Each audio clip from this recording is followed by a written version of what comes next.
gentlemen of the press, the leadership and members of All Progressive Congress in Edo State have noticed with concern the unfortunate plan by Governor Godwin Obaseki and his faction of the People Democratic Party to frustrate the genuine effort of the federal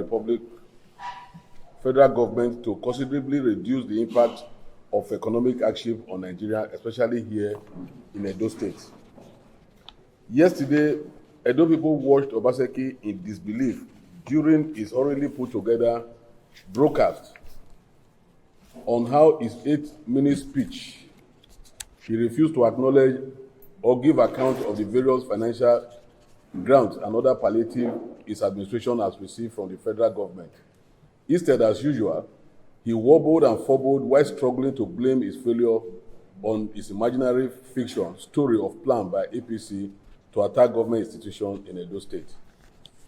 Let us once again reiterate that Obaseki has lost his position as the Chief Security Officer of Edo State, having threatened to burn down Nigeria if the police goes ahead to arrest the thugs he sponsored to murder Police Inspector Ono Ako, the security detail that was attached to the Senator Monday Okpewolo. Obaseki lacked the character and honesty to address Edo people at this critical period in Nigeria. The only responsible representative of Edo State government today is the Deputy Governor, Right Honorable Philip Shaibu, who has shown character, courage, and unity of purpose. Is the one that can address Edo people, and he will soon be doing that. For the avoidance of doubt, we are once again calling on Edo people to hold their governor, Godwin Obaseki, responsible for the hardship in their state, including the collapse of physical infrastructures across the state. The various initiatives put in place by federal government has been frustrated by Obaseki and PDP in Edo State. For instance, the federal government extended relief in transportation sector where citizens from states without rail lines were directed to pay 50% of transport fare as selected private transportation companies in Edo State for a specific period. Obaseki collected the reimbursement from federal government for services that were not provided on the pretense of free ride by Edo City Transport Service. Like the ostrich, Obaseki has been one double-faced so-called economic expert in vanguard that pushed for subsidy removal, but later acted like a chameleon that he has become and has been demonizing President Tinubu for refusing to put easy money in the pockets of few Nigerians. Obaseki and his PDP in Edo State had earlier commended President Tinubu for the decision to remove fuel subsidy and floating of the naira. The PDP has said that the two economic policies were spot on and that it is the best way to go around the economy that had been grounded before the present federal government came on board. The PDP position was voiced by Tony Azegbemi, its state chairman. For clarity's sake, the APC on behalf of Edo people are asking Obaseki to give account for the following financial, sectoral, and institutional support from the federal government, World Bank, and other bilateral agencies. 1. The World Bank misappropriated $70 million state fiscal transparency, accountability, and sustainability program for resort. Project for Edo State that was advanced to strengthen the state economy and cushion hardship. 2. The $5 billion released to Edo State by the federal government for procurement of food meant for distribution to vulnerable families. 3. The social cash transfer to 20 of the most vulnerable Nigerians as palliative for each state of the 36 states that Edo State benefited from. 4.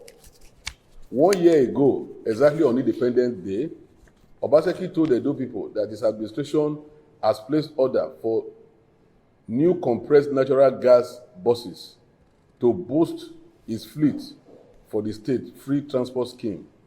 10 months after, the PDP and Obaseki have pocketed the monies for the purchase of the buses. The only buses that he used for his fraudulent free ride program was bought by the previous Comrade Adams Oshomole led administration which he announced was fueled with over 1 billion in 3 months. 5. In January this year, Obaseki had also told the state that he had sealed a deal for statewide deployment of electric buses. Like all his promises, this also vanished into the thin air. 6. Last month, the National Emergency Agency (NEMA) handed over 786.6 metric tons made up of 17,424 bags of assorted grains to Edo State government as part of palliative measure to cushion the adverse effect of the removal of fuel subsidy by the federal government on the people of the state, but Obaseki has refused to share them. 7. Last month, the federal government confirmed that 36 states, including Edo, has received 20 trucks of rice, yet Obaseki has failed to account for them. 8. In his usual deceptive style of governance, Obaseki has converted everything he received from the APC federal government on behalf of Edo people to donations made by his administration. 9. He has achieved this by repackaging the rice and other grains in branded mini bags with Edo insignia. He has announced also that his PDP government spent 1 billion each month for purchase of rice. 10.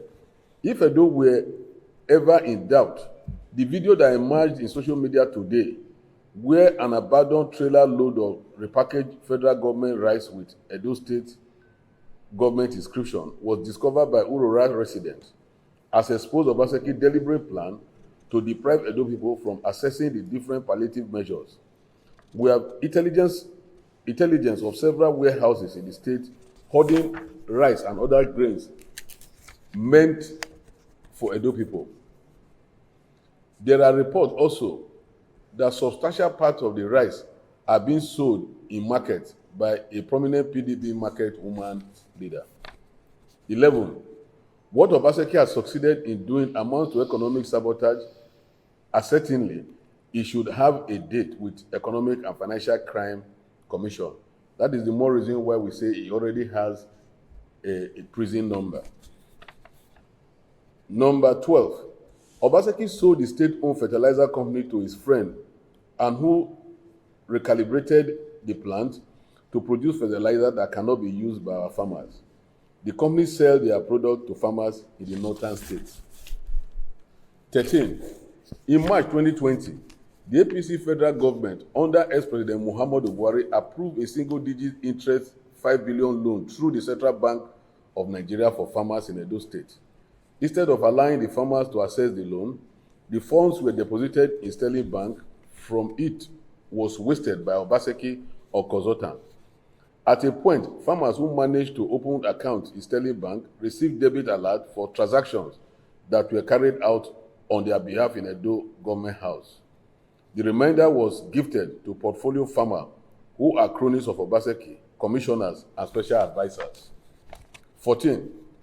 Obaseki also announced that he had started farms in the 3 senatorial districts, namely Sobe, Ilushi, Okada, Agenebode, Agbede, other places. After wasting billions of Edo state resources, the farm failed like in several other programs. 15. There are records also that the CBN granted a loan of 60 billion to Edo State under the Agriculture Anchor Borrower Program.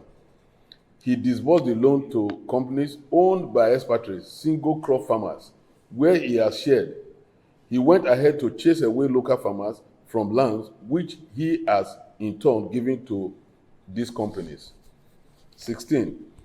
Obaseki blamed game as no rival. In his shallow brokers, which he used to call out violent protests against the federal government, Obaseki blamed the food shortage in Edo State only on farmers' elder fight, but mischievously failed to own up that his penchant to grab land from indigenous farmers has promoted food insecurity in Edo State. 17. Obaseki refusal to make judicious use of the increased revenue from federation accounts, which so far has exceeded 300 billion this year alone, is largely responsible for the difficulty we are all facing. Last month alone, Edo State received 11.1 billion from federation accounts, apart from oil producing 30% derivation funds. 18. Edo State has benefited from the fuel subsidy removal, which is evident in the FAC allocation between June and July 2023 to Edo State. This is more than it had ever received in the pre-fuel subsidy removal. Sadly, Obaseki and his PDP Rangers had refused to use this increase in FAC allocation to create jobs and drive impactful projects that will genuinely uplift the people of Edo State. Finally, we call on Nigerians and Edo people to note that Obaseki is using the nation's economic challenges to divert attention from his poor performance at the state level. We encourage Edo people to be vigilant and ensure they collect their palliative. They should also demand good governance from Governor Obaseki and all the local government chairmen in Edo State. Let us be reminded that Obaseki is the main culprit in the current hardship facing Edo State. The health institutions have broken down, and the citizens left to access private clinics, hospitals, and tradomedical homes. Thank you, and God bless you.